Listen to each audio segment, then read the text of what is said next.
ओम शांति। आज 19 जून 1970 के अव्यक्त महावाक्य हैं। अव्यक्त मुरली का टाइटल है त्रिमूर्ति लाइट्स का साक्षात्कार। ब्राह्मणों को त्रिमूर्ति शिववंशी कहते हो ना। त्रिमूर्ति बाप के बच्चे स्वयं भी त्रिमूर्ति हैं। बाप भी त्रिमूर्ति है।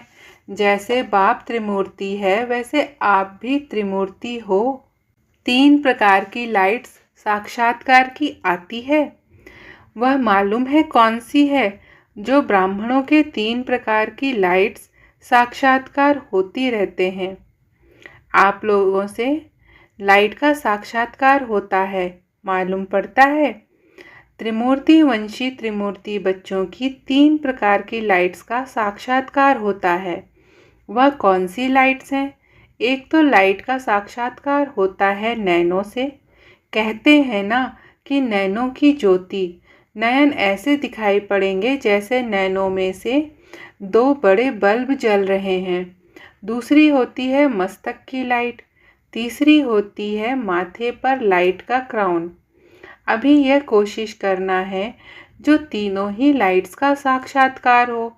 कोई भी सामने आए तो उनको यह नयन बल्ब दिखाई पड़े, ज्योति ही ज्योति दिखाई दे। जैसे अंधियारे में सच्चे हीरे चमकते हैं, जैसे सर्च लाइट होती है, बहुत फोर्स से और अच्छी रीति फैलाते हैं। इस रीति से मस्तक के लाइट का साक्षात्कार होगा। और माथे पर जो लाइट का क्राउन है वह तो समझते हो। ऐसे त्रिमूर्ति लाइट का साक्षात्कार एक एक से होना है। तब कहेंगे यह तो जैसे फरिश्ता है। साकार में नयन, मस्तक और माथे के क्राउन के साक्षात्कार स्पष्ट होंगे। नैनों तरफ देखते देखते लाइट देखेंगे। तुम्हारी लाइट को देख दूसरे भी जैसे लाइट हो जाएंगे। कितनी भी मन से वह स्थिति में भारीपन हो, लेकिन आने से ही हल्का हो जाए, ऐसी स्टेज अब पकड़नी है। क्योंकि आप लोगों को देखकर और सभी भी अपनी स्थिति ऐसी करेंगे। अभी से ही अपना गायन सुनेंगे। द्वापर का गायन कोई बड़ी बात नहीं है, लेकिन ऐसे साक्षात्कार मूर्त और साक्षात मूर्त बनने से अभी का गायन अपना सुनेंगे। आपके आगे आने से लाइट ही लाइट देखने में आए, ऐसे होना है। मधुबन ही लाइट का घर हो जाएगा। यह दिवे आदि देखते भी जैसे कि नहीं देखेंगे। जैसे वतन में लाइट ही लाइट देखने में आती है, वैसे यह स्थूल वतन लाइट का हाउस हो जाएगा। जब आप चैतन्य लाइट हाउस हो जाएंगे तो फिर यह मधुबन भी लाइट हाउस हो जाएगा। अभी यह है लास्ट पढ़ाई की लास्ट सब्जेक्ट। प्रैक्टिकल में थ्योरी का कोर्स समाप्त हुआ। प्रैक्टिकल कोर्स की लास्ट सब्जेक्ट है। इस लास्ट सब्जेक्ट में बहुत फास्ट पुरुषार्थ करना पड़ेगा। इसी स्टेज के लिए ही गायन है। बाप दादा से कब विदाई नहीं होती है, माया से विदाई होती है। बाप दादा से तो मिलन होता है।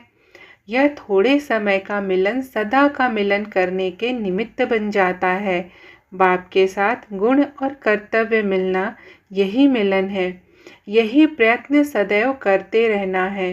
अच्छा, संकल्पों को ब्रेक लगाने का मुख्य साधन कौन सा है? मालूम है? जो भी कार्य करते हो तो करने के पहले सोचकर फिर कार्य शुरू करो।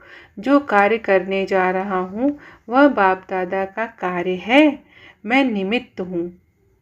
जब कार्य समाप्त करते हो तो जैसे यज्ञ रचा जाता है तो समाप्ति समय आहुति दी जाती है। इस रीति जो कर्तव्य किया और जो परिणाम निकला वह बाप को समर्पण, स्वाहा कर दिया। फिर कोई संकल्प नहीं। निमित्त बन कार्य किया और जब कार्य समाप्त हुआ तो स्वाहा किया। फिर संकल्प क्या चलेगा? जैसे आग में चीज़ डाली जाती है तो फिर नाम निशान नहीं रहता, वैसे हर चीज़ की समाप्ति में संपूर्ण स्वाहा करना है। फिर आपकी जिम्मेवारी नहीं। जिसके अर्पण हुए फिर जिम्मेवार वह हो जाते हैं। फिर संकल्प काहे का? जैसे घर में कोई बड़ा होता है तो जो भी काम किया जाता है तो बड़े को सुनाकर खाली हो जाएंगे, वैसे ही जो कार्य किया, समाचार दिया, बस अव्यक्त रूप को सामने रख यह करके देखो। जितना जो सहयोगी बनता है उनको एक्स्ट्रा सहयोग देना पड़ता है। जैसे अपनी आत्मा की उन्नति के लिए सोचते हैं, इस रीति शुद्ध भावना, शुभ चिंतक और शुभ चिंतन के रूप में एक्स्ट्रा मदद दोनों रूप से किसी भी आत्मा को विशेष सहयोग दे सकते हो। देना चाहिए, इसमें मदद बहुत मिलती है। जैसे कोई गरीब को अचानक बिगैर मेहनत प्राप्ति हो जाती है, उस रीति जिस भी आत्मा के प्रति एक्स्ट्रा सहयोग दिया जाता है वह आत्मा भी महसूस करती है हमको विशेष मदद मिली है। साकार रूप में भी एक्स्ट्रा कोई आत्मा को सहयोग देने का सबूत करके दिखाया ना, उस आत्मा को स्वयं भी अनुभव हुआ। यह सर्विस करके दिखानी है। जितना जितना आप सूक्ष्म होते जाएंगे उतना यह सूक्ष्म सर्विस भी बढ़ती जाएगी। स्थूल के साथ सूक्ष्म का प्रभाव जल्दी पड़ता है और सदा काल के लिए। बाप दादा भी विशेष सहयोग देते हैं, एक्स्ट्रा मदद का अनुभव होगा। मेहनत कम, प्राप्ति अधिक। अच्छा, बाप दादा बच्चों से जितना अविनाशी स्नेह करते हैं उतना बच्चे अविनाशी स्नेह रखते हैं। यह अविनाशी स्नेह यही एक धागा है जो 21 जन्मों के बंधन को जोड़ता है। सो भी अटूट स्नेह।